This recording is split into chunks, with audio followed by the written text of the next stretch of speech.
In today's video, I'm going to teach you how to use a Notion page in Notebooklm. To get started, open the Notion page you want to use inside Notebooklm. This should be the page that contains the information you actually want to analyze, summarize, or ask questions about. Before moving on, take a quick moment to review the page and make sure the content is up to date. It's much easier to get useful answers later if the source material is clear and complete from the beginning.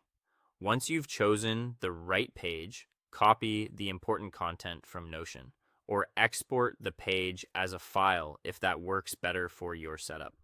The goal here is simply to get the material into a format that Notebooklm can accept as a source. If your Notion page includes a lot of extra sections, clutter, or unrelated notes, it helps to focus only on the content that matters. Cleaner source material usually leads to better results.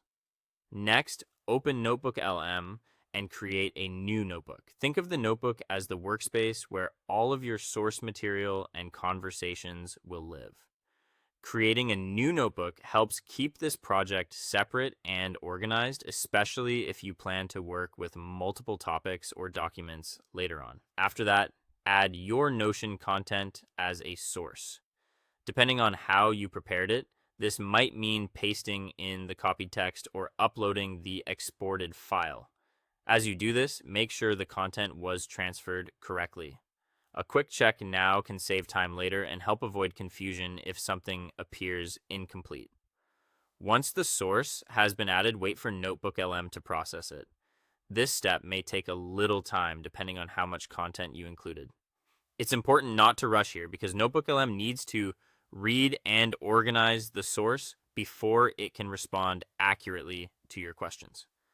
When the processing is finished, start asking Notebooklm questions about the Notion content. You can use it to pull out summaries, clarify details, identify key points, or help you explore the material in a more interactive way.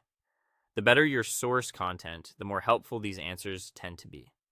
Finally, review the answers you get, and if something seems missing, unclear, or outdated, go back to Notion and update the source.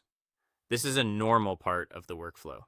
If the original page changes, your notebook may need refreshed content so that answers stay accurate and useful.